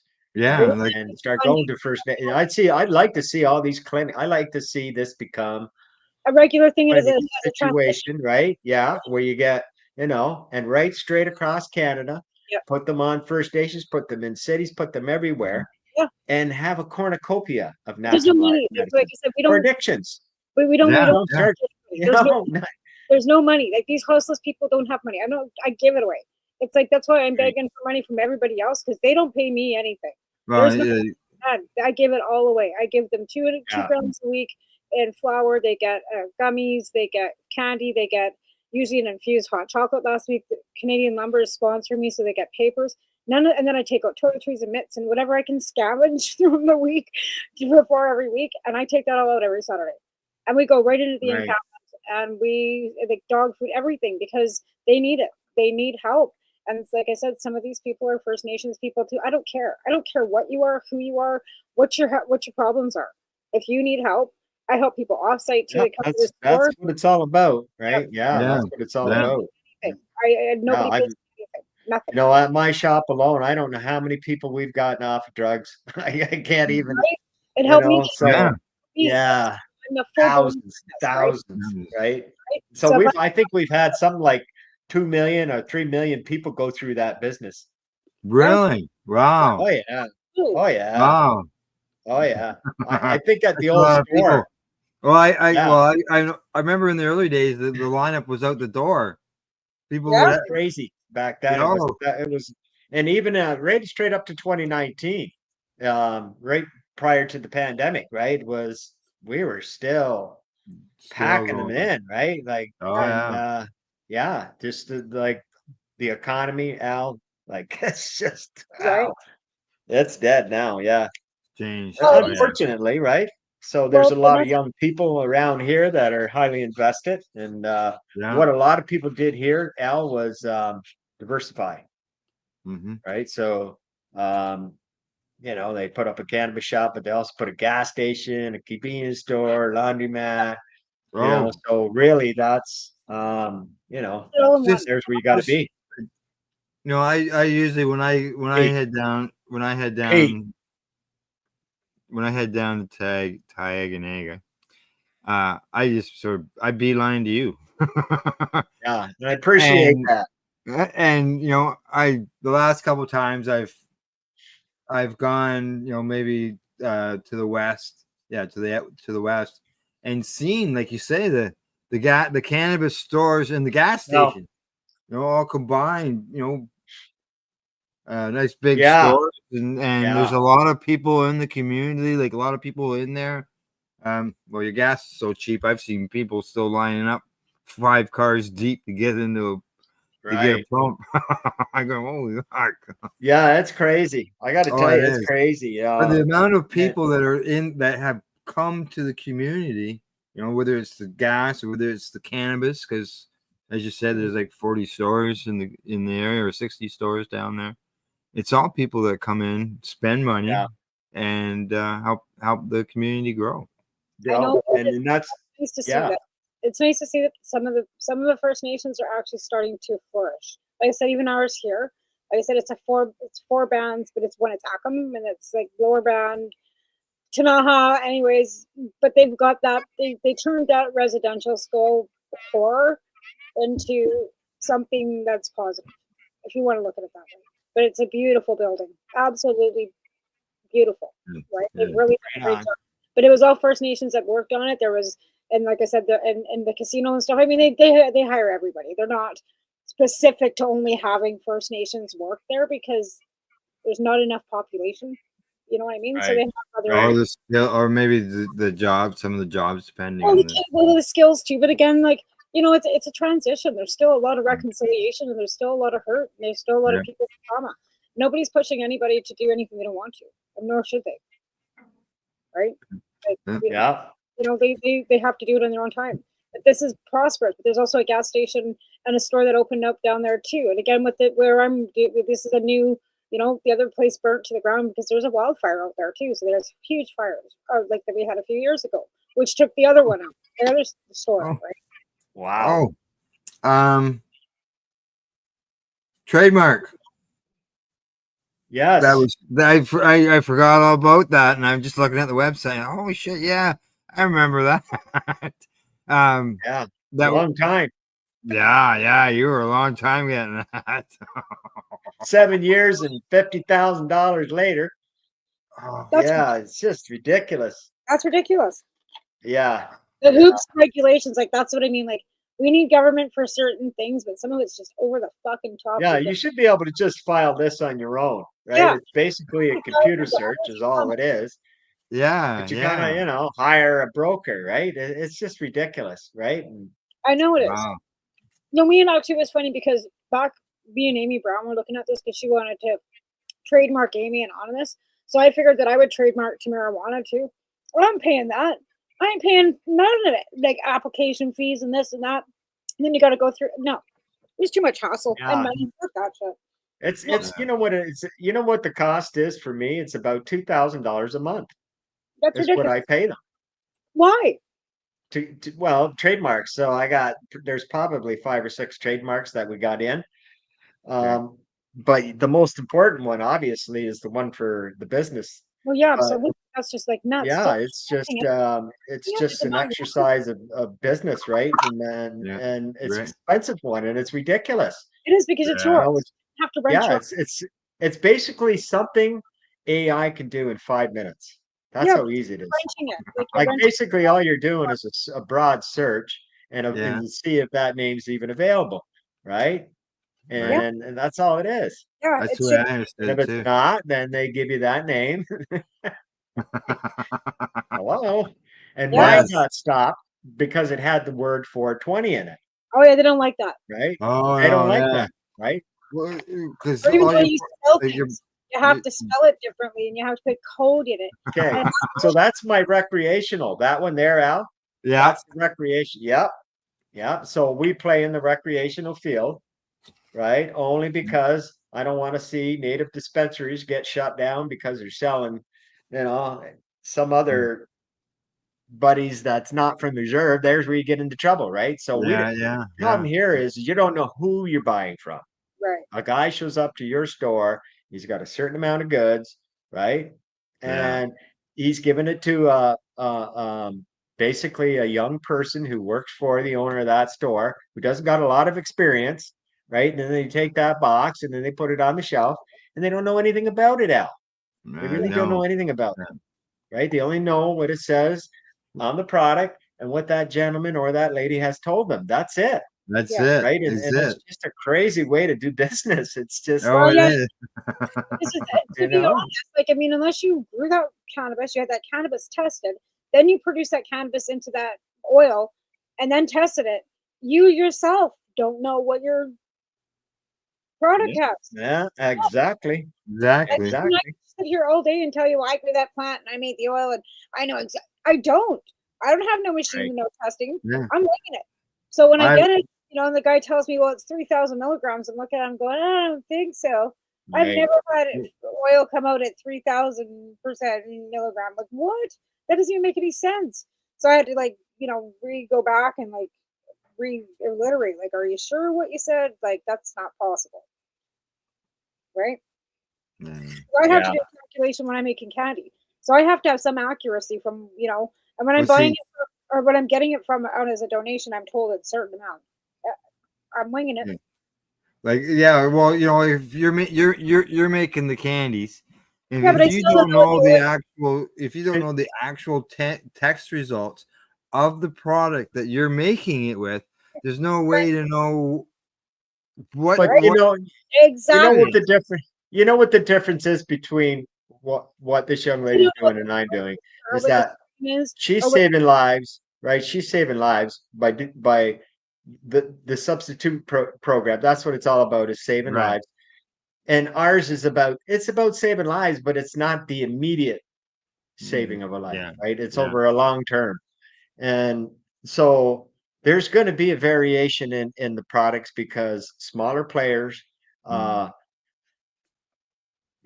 have $500,000 to go out and buy test equipment. They No. just don't, right? So but there is ways to mitigate your mistakes and your errors in Yeah. processing, right? well, that's the thing. Like, And Well, when I always I do with the RSO when I get it, I'm taking them at face value is what they said. I'm buying it from people that I yeah, know too. It's not like I'm not buying it or sourcing it from people that I know that are donating. I don't know them, but I also do the flame test to make sure that there's no extra additive, whatever. Ask as many questions as I can, right? And like I said, if I would have grown right. upon myself, I still would be no further ahead with the amount because I don't have the testing ability. So. Well, let's see. If, for example, if you live, within reason, or I believe you'll do it through the mail as well, Tim, is the fact that if you're making large batches or whatever, trying to come up with a formula, you could always get your product made, send it to Legacy 420, and they will send back a certificate of analysis to let Right. you know what that is. That's right. yes, Okay. absolutely, And absolutely. yeah, like this is I'll only send one of my candies to you, and you'll tell me what's in it. And not we even take it a step further. So there is actually a place on our website that you can go to, and there is exactly a certificate analysis for every product that we sell. Oh, I believe that for sure. Yeah. Yeah. So like there's validation when you buy that product, it's validated, Yeah. right? Yeah. And you can see for yourself Well, I by guess just what I would moving around probably on that website. I would source the FICO itself and then make the product myself because Yeah. I enjoy doing that. Like that's something I Yeah. really enjoy doing, right? Right. Like I like making. So yeah, so how we do it, right, is so the flour, the actual input flour gets tested, then the FICO is made, then the FICO gets tested Right. for its Exactly. Right. purity, Yeah. right? Yeah. Then it goes into production and products are made for that. Then we test the And then it's products just on the other Right. end of that, right? well, that's Yeah. the way it should be done. So That's it's triple exactly the way it should validated. be done, right? Because then you're It's validating tested. everything. Yeah, because then you know exactly what you're putting into your package. When you package it, you Yeah. know that you're not It's making. actually the packaging that's the poison. Yeah, I know. That's right. It's right. Exactly. Exactly. I use the same packaging. Right. Right on. Ah, yes. I mean, I'm not taking mine to mine's not go like it is, but it's not like I'm not. I don't have. I've never had a website. I've never. I always No, you just like I've always just No, helped. because that leaves a trail. I don't want to. No, but again, I wasn't smart enough. well, To yeah. Actually, Tamara has some support from Excellent. some of the people within the official end of the community. Yeah, the fire Excellent. department are totally on board, and I've talked to the RCMP, and they'd rather see me out there giving stuff away to them. And I've got to keep it away from the kids, of course, nothing 19 and under, right? But again, at this point, I'm giving away weed, and they're doing ODs 3 or 4 a day in my little town. So they don't give a fuck about me and my weed. They just you're taking it up there. Would you like a ride? Yeah, and her town's smaller than Belleville. 20,000. And you know what Belleville's going through, right? Like we're seeing Oh them in the yeah. news. We're seeing them in the news quite often. Isn't that terrible? I Oh have a yeah. I can't believe I'm stunned. I don't even know what to say. Yeah. And you know what? The reserve, this reserve was headed that way about 3 years ago. We took a tailspin. So is there drug use happening here? Yeah. But I can tell you it's not nearly what it was in 2020, 2021, and 2022. I can tell you that. Good. So I think a lot. I think what's happening here is there's a lot of cannabis. Yeah. And a lot of parents who understand drugs.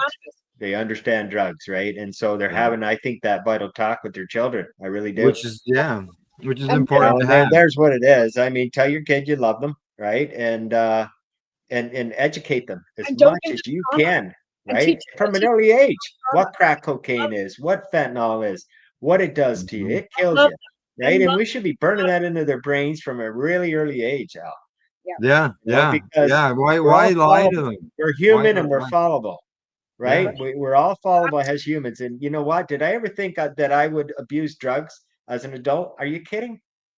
But I But I did. did, right? I did. I abused drugs, but I got clean. And you know what I mean? But if Yeah. one child can bypass that, I feel good, right? And I Yeah. got like, one out of four, and I got one that's on the street, and I don't even know where she is. But my other, I've always given them, like I told them right from the get go, I'd rather see you smoke cannabis than drink alcohol, right from the get go, from the time they were yeah, 14 years old, because alcohol is the gateway. Tobacco, pick up a cigarette, you get that head rush, then it's a little couple sips off dad's beer at Christmas time. Oh, bit of a head rush. Oh, what's the next step, yeah, right? you're so right, especially for our people, right?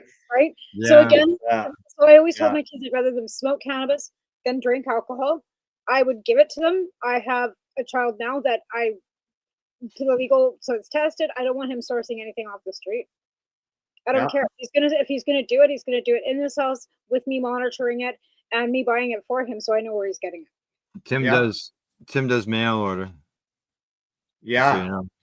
yeah, yeah. I Yeah. Um, how old is he? He just turned 15. Okay, But he's yeah. also got So insomnia, long COVID. He's got health issues. He's got stomach issues. Like I've got colitis. He's got some shit going on, and wow. I would far rather him for pain management, all kinds of other things, if that than start feeding him full of fucking pills. Do you know what? What are you taking for your stomach, Gal? Like in terms of cannabis? Cannabis Like wise? CBD, straight up CBD, or No, I have my cannabis. I'm a smoker, and okay. as far as non-smoking methods, as people have watched, I've got some gummies. But what I really I enjoy, got your twin. yeah. What I really um like to consume, like as far as an edible for cannabis, because I like it to deal with the pain issues, is the your THC base, because I like beverages in order to consume Right. beverages, whereas I always looked at, and I did have problems, especially early on with my condition, baked goods. Baked goods aren't always, that was the big thing, back 2010, 2012, 14 stuff. Baked goods. Well, I couldn't eat baked goods. I always wanted a beverage. So And the you get fact that you guys got this THC base, which goes into all your beverages, and being able to purchase that allows me to have different drinks. And if I've done something physical wise, which isn't physical for maybe a normal person, but it's really it might be physical for a normal person. But for me, it can lead to a lot of muscle pain and ache and soreness. And I like to have that beverage and have that stuff and make a drink and have it before I go to bed. And Yeah. it deals with all that. Yeah. And there's a crazy story behind all that too, Al. How I got that, I don't know if I ever told you that was the Pixie, the original Pixie Pop. Did I ever Oh tell yeah, you? pops. Yeah, yeah. Yeah. What a story. Ah. What a story. So I ended up buying out Pixie Pop and their formulation. Yeah, Even hired their biochemist. And so we set it all up at the shop. And yeah. by golly, so he wasn't very good biochemist. I'm just going to say that. And he kind of messed I up. think I think I met him. I think he did too. He kind of messed that up quite a bit. So But you also had a we real had to, like, good one. yes. So we laid him off Mhm. and we hired some real chemists. And Yeah. so we started from square one Mhm. and worked backwards. So we were building this out right around the same time Canopy was building out their beverage system, 2016, 2017. They were out at the gate early. They had their building up early. They were working on everything. They were drafting regulations for the federal government. But so we got this formulation together, and I was reading as Canopy is doing all their testing that it's a terrible pop. It's sticking to the side of the can. Oh yeah, I remember that. It's Yeah, it's floating to the top and all the of this stuff, separating. right? Yeah, I Yeah, remember so the can thing. Yeah, the absorption. right. But the problem is what they were using is an isolate, Oh yeah. Oh no. right? And Uh, so what we're using is an oil. We use the FICO, yeah, yeah, right? And and yeah. and so they said you can't blend, you can't add the famous last words. You can't add vinegar to water or vinegar That's to oil, or you know was what it I say. water to oil? Well, Water to oil, or water to that's oil. what the Canopy, the That's what it CEO was. of Canopy says. You cannot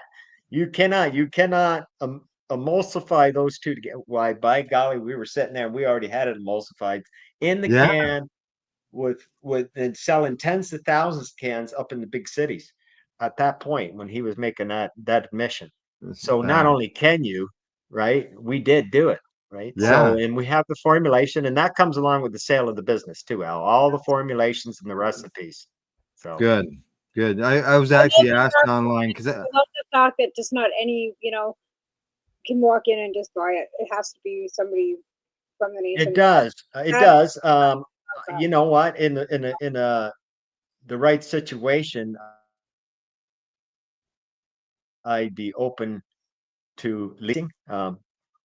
But I'd much rather see the building be sold. But if it had to be a lease, I could set up a 20-year long-term lease.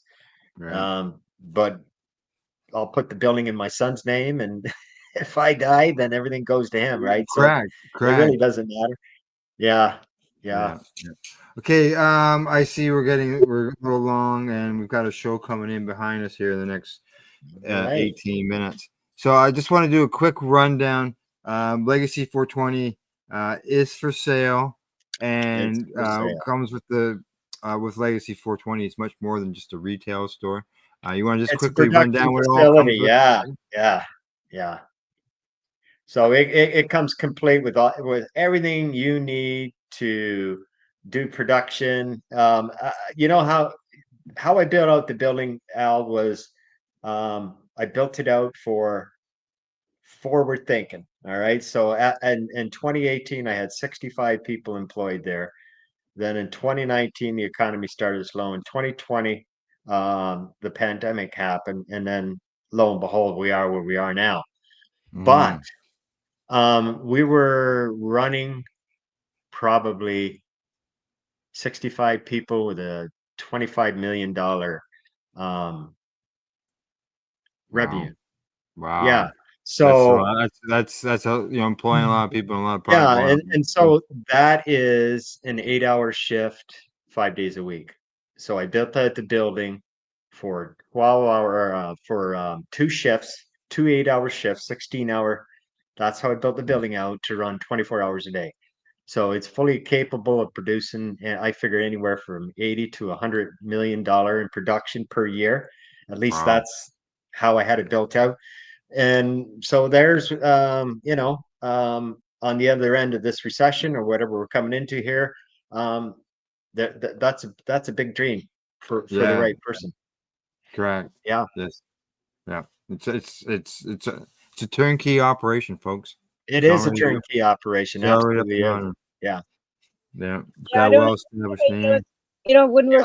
we're overall the economy's it's the cannabis industry because the economy's really not so bad right now. Like it's kind of moving out with inflation going down and interest rates being dropped. But it's the cannabis industry because they totally fucking took us off of the knees if you were a grower.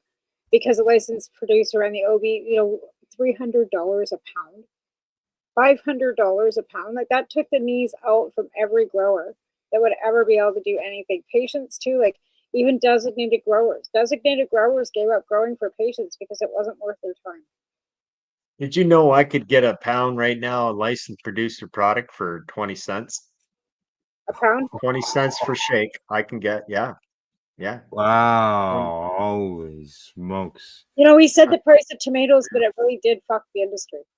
I can get mid-range for $3.75. A pound? Yeah. Eh? Yeah.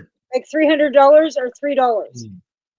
$3.75 a pound, 375. 375. Yeah. Yeah. Yeah. Oh, yeah. All day long, any direction. Yeah, Yeah. any direction. Yeah. Yeah. Yeah. That's like a You know, and they were worried about guys like us.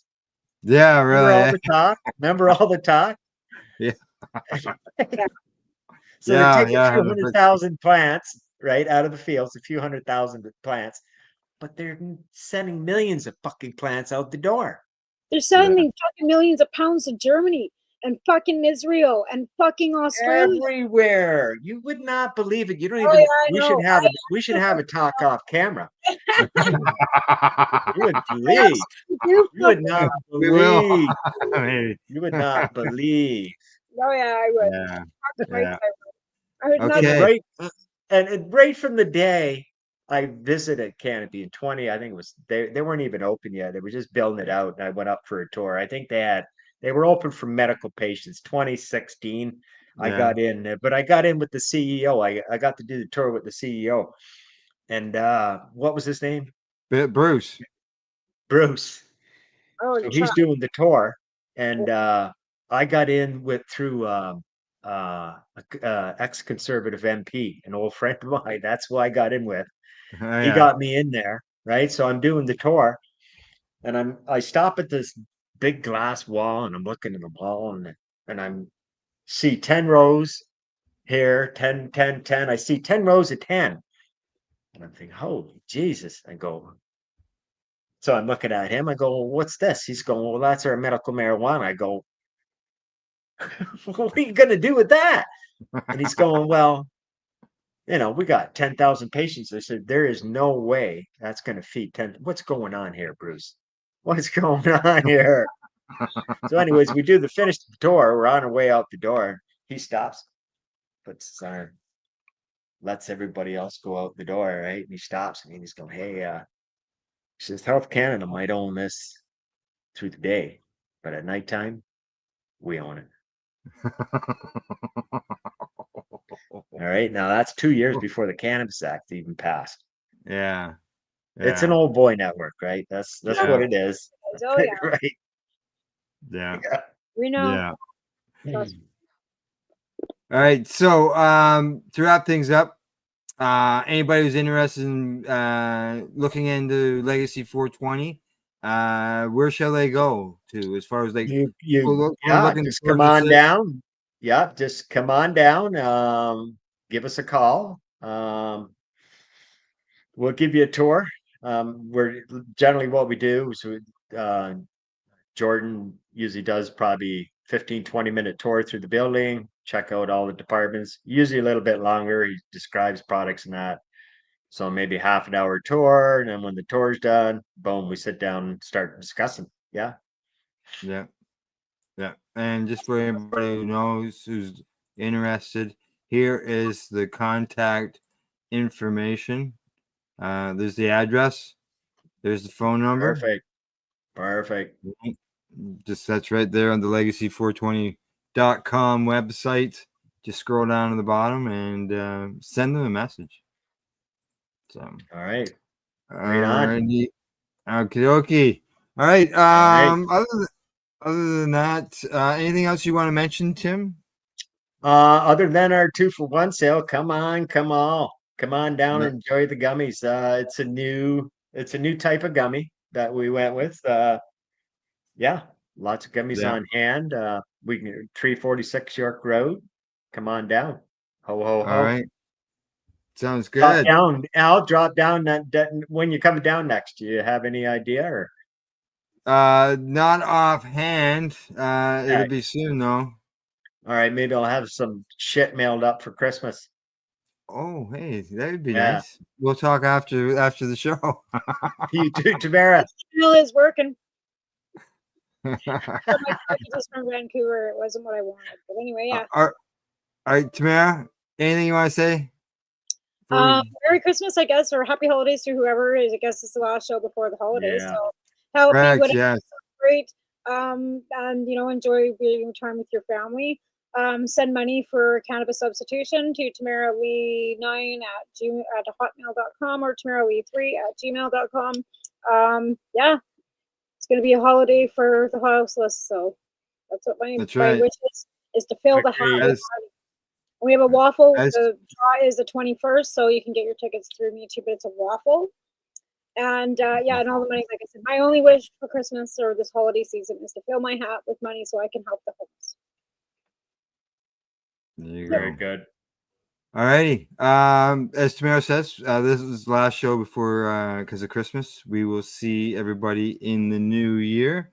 Other than that, thanks as always. Go to the friendly and helpful folks at legacy420.com.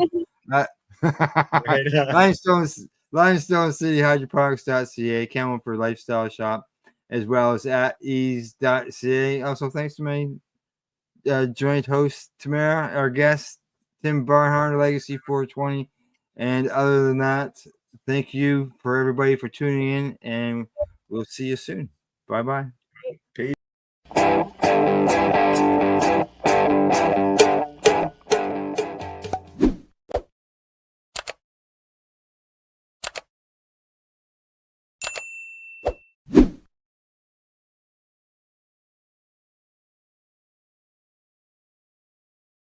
Let's share PACE everywhere. That way it can help create peace. People everywhere advocating cannabis education. You're listening to the Pace Radio Network here at paceradio.net.